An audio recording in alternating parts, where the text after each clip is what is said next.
See, you are part of an equation, and you are needed. Part of why we should begin to look at how we give up our lives is that we've got to begin to see, what is it that I'm supposed to do? What is my life worth? And then give ourselves to that. Because as we do that, ladies and gentlemen, I guarantee you, as you begin to take on this new era that we're in, if you decide that I'm going to begin to start living life, I'm going to start giving more of myself, I'm going to start putting out more, contributing more to life, here's what's going to happen, ladies and gentlemen. I guarantee you that life will take on a whole new meaning for you. I guarantee you that life takes on a whole new dimension, that you'll be happier, you have a greater sense of happiness and fulfillment in life, that now you will begin to take off on some new paths to some newer horizons, that you'll begin to see life totally different than most people. I don't care how good you are, I don't care how talented you are, I don't care how much you work on yourself. There's some times when things aren't going to go right. They just are not going to go right. There are times when anything that can happen will happen. Murphy's Law will be knocking at your door. Why? I don't know why. That's called life. And you have to deal with it. Sometimes your life will be in a slump, just like sports. Some of the best shooters can't hit baskets different times in games. They get in a slump. Do they sit on the sideline and say, I just didn't hit a basket today? No, they continue to execute. I suggest to you that if you are facing a challenge, don't stop. Stay busy. Work your plan. Continue to do those things that you know that work for you after you have evaluated yourself in the situation. Continue to move. Stay busy, stay busy, stay busy. Repeat after me. Help somebody. And help yourself. Because what you give is what you get. Find somebody that you can help so you can forget about you for a moment. See, sometimes the best thing to do is to be. Sometimes you have to just back up and go within yourself. A bow and arrow, you can't take a bow and just push it out of there. You just can't push the arrow out. You have to pull it back and then release it. Sometimes you have to back up and go within and pray and meditate and recharge your batteries. Go away, clear your head, and then come back and look at it from a different vantage point. Don't operate while you're under the spell or the effect of what's going on. Next thing is that you've got to activate the thinker in you. Don't allow your emotions to control you. We are emotional, but you want to begin to discipline your emotion. If you don't discipline and contain your emotions, they will use you. Your mind goes on automatic, just like a God. I love reading the book called As a Man Thinketh by James Allen. He uses the analogy of the mind being like a garden. Weeds don't have to have any encouragement to grow. You don't have to water them. They don't have to get sunshine. They don't have to have fertile ground. They will grow through the cracks of a sidewalk. Am I right? But if you want to grow orchids or roses or any kind of exotic flowers, there are special processes and procedures you must go through. Well, by the same token, you don't have to force yourself or motivate yourself to think negatively, to be depressed, to hate somebody, to want revenge, to want to get back at somebody, to beat yourself up over the head, to feel loaded with guilt. You don't have to make any effort to do that. Your mind is on automatic. It will do that by itself. But if you want to begin to move into your own personal greatness, if you want to begin to really enjoy a happy, successful, healthy life, you've got to be willing to go against the tide. You've got to be willing to harness your will and say, in spite of this, I'm in control here. I'm not going to let this get me down. I'm not going to let this destroy me. I'm coming back. And I'll be stronger and better because of it. You have got to make a declaration. This is what you stand for. You're standing up for your dreams. You're standing up for peace of mind. You're standing up for health.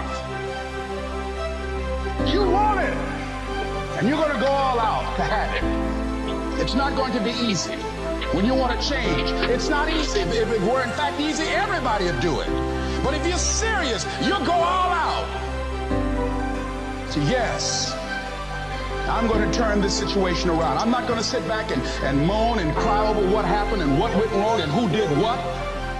I'm going to do something about this situation. The next thing that is important is that expect things to get better for you, because they are. See, life is cyclic. You're not, whatever experience you're having right now, it has not come to stay. It has come to pass. Not to stay, just to pass. It's just going through. The biggest challenge is to know what's happening. This is a part of this thing we call life. This too shall pass. And maintaining perspective, putting it in perspective. I was doing a training at a college, and it was a 2-day training during orientation. And in the training that I provide, I'm a motivational speaker, but I conduct processes in personal dynamics, where people begin to go through changes that stimulate the right and left hemisphere of the brain, enable them to see themselves differently. I conducted this particular simulation with these young kids, 17 and 18 years of age, so that they would begin to see how they make decisions or how they would survive in this particular simulation process we gave them. We had them to do it individually and then collectively.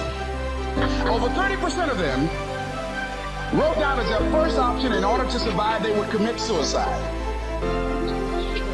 First thing they wrote down. Suicide among young people has increased 300%. Over 5,000 will successfully take their lives this year. Why? Why did they do that? I said, I was so shocked. I said, what do you mean? Well, at least we would not suffer. And then they had the nerve to write down all of the other things they were going to do after they committed suicide. I said, listen, Kadumbo. No, when you come up with a permanent solution for a temporary problem, that's it. Game's over. That's it. You're not going to do anything. Anybody wrote suicide at the top, you can put your pencil down. See, a lot of us, because of our limited vision of ourselves, a lot of us who begin to focus on problems and enable them to overwhelm us, we begin to think that we have no options. We begin to believe that there's no way out. Repeat after me, there's always a way. Where there's a will, there's a way. Shake somebody's hand on your right and left and say, I'm unstoppable.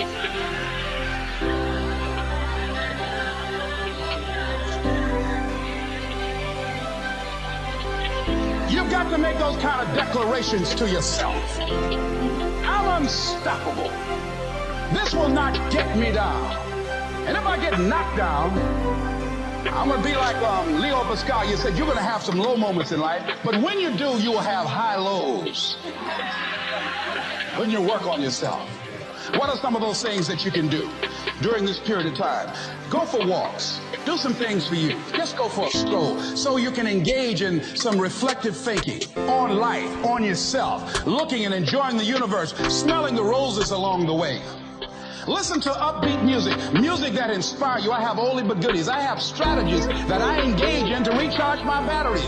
I'm preparing for that because I know things are going to happen that I cannot anticipate. A very good friend of mine died the other day. I had a program for myself. I have books that I read that inspire me, tapes that I listen to that fire me up. Because you're going to have sometimes low moments when you won't want to get out of bed. You just want to stay there. At times you won't want to come out the house. At times you'll be feeling bad and don't know why. What's wrong? I don't know. Just leave me alone. Why did that happen? I don't know. It's called life.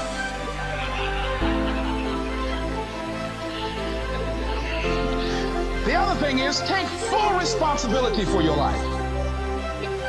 Accept where you are and the responsibility that you're going to take yourself where you want to go. Someone said we have two primary choices in life. We can either accept conditions as they exist, or we can take the responsibility to change them. See, a lot of people want to exempt themselves from taking responsibility. All they want to do is talk about the problem. Every time you see them, they'll tell you their story over and over and over and over again. No. You want to take responsibility for your life. I got me here, I can get me out of this. And I'm getting out.